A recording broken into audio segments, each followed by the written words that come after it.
So what I'm saying is that that really sometimes when you talk about decision making, irrational, unhealthy decision making, the biggest enemy that you confront is yourself.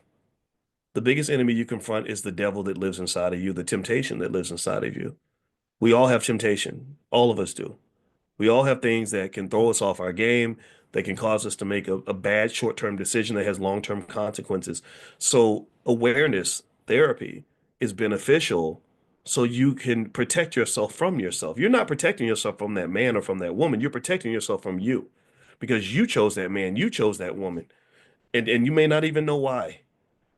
Or maybe you do know why. I just love a woman who looks like this. I love a man who's got a blah blah blah. I love, whatever it is.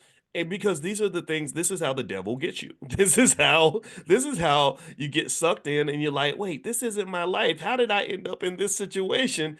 Well, you need to ask yourself because you put yourself in that situation. Did nobody else do that?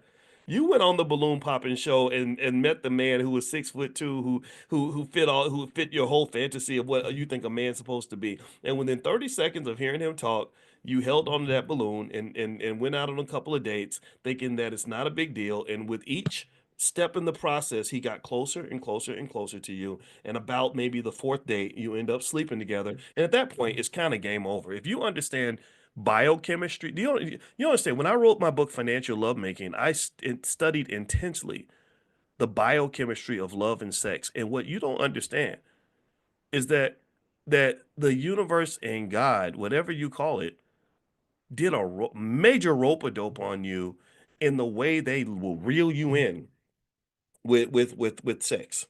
Like once you let somebody touch you, there is a chemical explosion inside your body that would absolutely blow your mind. So if you want to protect yourself from somebody or from something or from a bad situation, you got to know how to prevent before you'd say, I'm going to come in, I'm going to let it all happen, then I'm going to go back and fix it, or I'm going to reverse it all. It really reminds me of drugs. It's like if I tell you, I could sit here and talk to you all day. I'm a decently smart man. I'm not stupid, except sometimes when I am stupid. I could talk to you all day about how I'm anti-drugs and the devastation that crack has caused the black community and how crack is whack and it's bad for your health and all that other stuff. But if I take a hit of crack, my whole perspective would probably change just like that.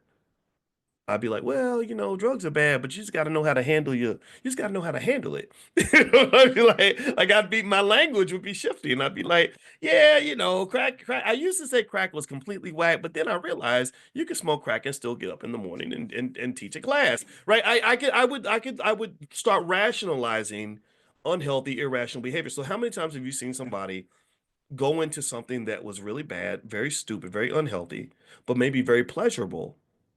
And they start rationalizing decisions like, oh my God, I can't believe I'm doing this, or well, it's just we're just friends with benefits and whatever.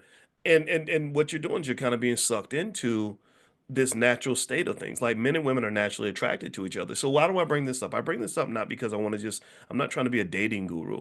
I bring it up because you're investing, you're pulling yourself into a situation that's going to disrupt your outcomes in so many other areas. There are going to be side effects to the choices that you're making when it comes to your relationships. And one of the biggest side effects, all the data shows, is your money, your wealth. Uh, Divorced couples, they say most divorced couples, not only do they lose over half their wealth after the divorce, they also never recover. Most of them never recover. Now those of you that are in here that are working to recover, I'm praying for you, and I believe that you can recover. You're making the right choices. You're doing the best you can, and so you're doing more than most people. So I think your chances of recovery are higher than most.